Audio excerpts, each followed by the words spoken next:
this is what you're featuring right now. Okay. And this will be shown this month. For those who didn't see it, you can check it out.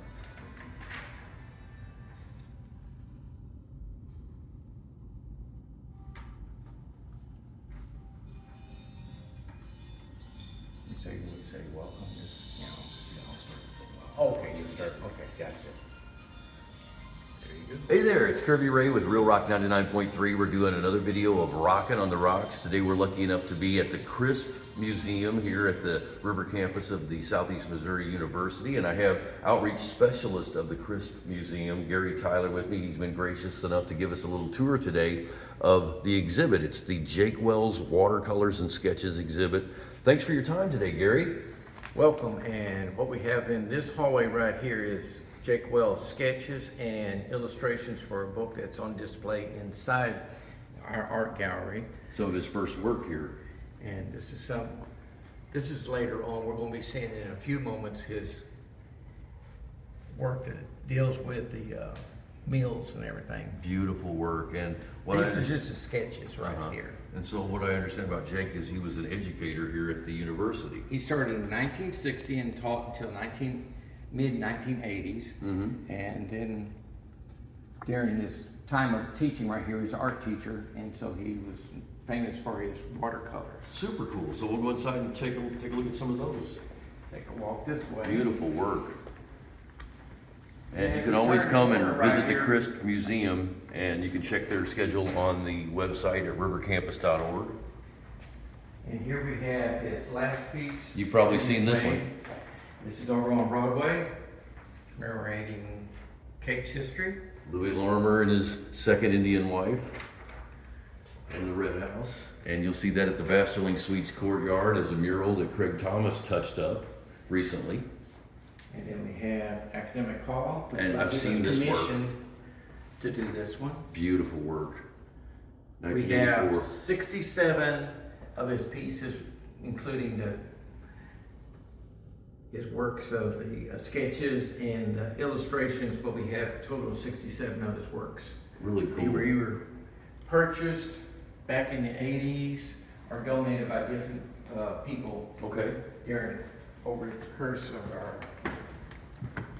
So now we're into some of the watercolors, looks like. Right, it starts Beautiful. a collection of the 27 meals. There's 28 actually in here, but 27 were made in one summer, 1977. Wow. And that's what we have, a little booklet There's a booklet. that you're welcome to have. Oh yeah, pick one of those up when you come in. And it goes in order of the booklet, and they're by the counties that he went to back in 1977 as he did the painting. What took more time was his sketch work, and then he would sit down and actually add the color to them. Says that he really loved landscapes and rivers in this region, and we see some of the river work we'll come to in a second. That's just beautiful. Really, really cool. Then he went back to some of these places in the early 80s and realized that many of them had been destroyed or disappeared, and that is the reason why you have the book that was created in 1990. It was published. Looks like he And that's also what worked. the illustrations and the sketches were for the book. I see. It looks like he worked at Jackson Schools also. After World War II until 1959, he was art teacher for Jackson Art too. 34 years of art. Really cool. Influenced a lot of young students and probably parents and people who just enjoy art in this area. So not only do we have the mills, we also have a few of the families that would commission him to do their farms. Oh, really cool.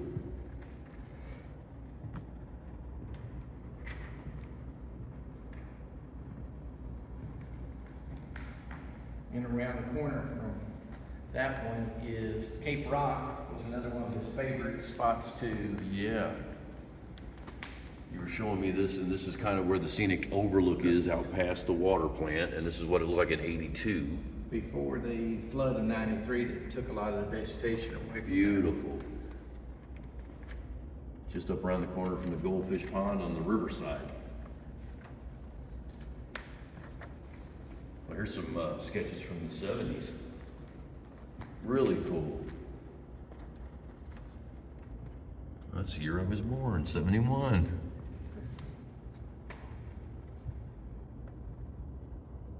River Dredger. Yeah. He also liked the Mississippi River, and that's on the west wall. Cool. I'll take you that direction. Thank you. We have, Oh, right. Yeah, when the river's really low, it looks like that. yeah. down there. Then we have Some boats. Mississippi Beautiful. These are all commissioned pieces. Yeah, look at these. Local families would hire him to make. Really, really cool. 1974 watercolor. Beautiful. Man, look at the detail. And against watercolor, which normally bleeds real bad, but his technique was such great detail.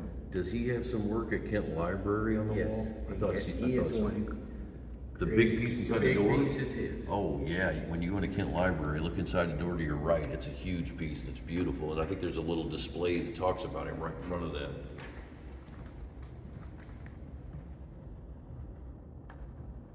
Really awesome. And I think I know where If that. anybody's ever may been out be. the Current River for the swimming home, Wow, off of beautiful. 34 right there. You're like you can step right into that. Just beautiful work. This is just down the stream a little bit from the campgrounds. That's, Wow, he really had a special talent, didn't he? yes.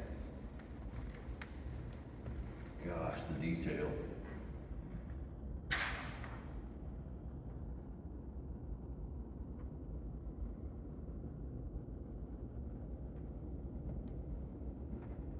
Do you have any other questions?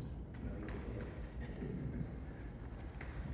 I was thinking that maybe when we get close to like getting around this one, we might ask her what's coming up next. Our next exhibit. That way people who didn't see this one can come in and see the next one. Yeah, next one opens on the 19th. So, And you know what it is too? Cool, I'll just ask you.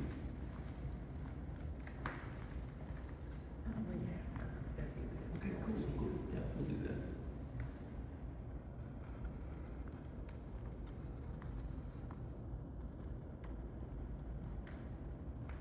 So it's just this one.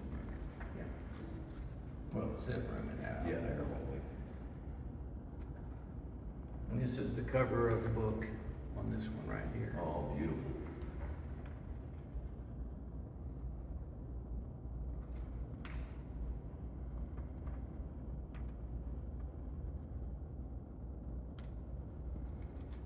All right, we'll look over here real quick and then we'll let you guys get back to work. And I sure appreciate your time today to look around here. Our friends at VisitCape are very happy that we're able to show this to our listeners. And I know this exhibit is about to wrap, so we will find out what's coming up next from you two, so people can come by and take a look at that.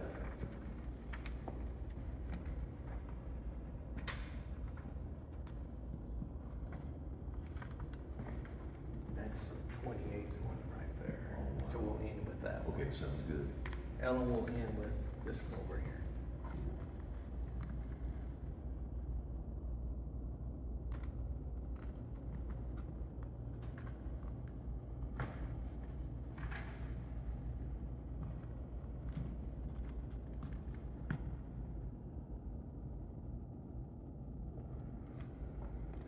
When did you stop? He died in 99. So you painted it, yeah, then probably. So this right here is the 28th mill. It's just called the mill, and it was commissioned by the Minton family from him, 1982. Beautiful work. Well, once again, I appreciate the time today here at the Crisp Museum. We've been with the outreach specialist, and that is Gary Tyler. And Ellen Flentge is the curator of education here at the Crisp Museum, and she's actually been holding the camera, and now Gary's gonna hold that for a second while I ask Ellen what the next exhibit will be here at the River Campus Crisp Museum. We have Louise Bodenheimer,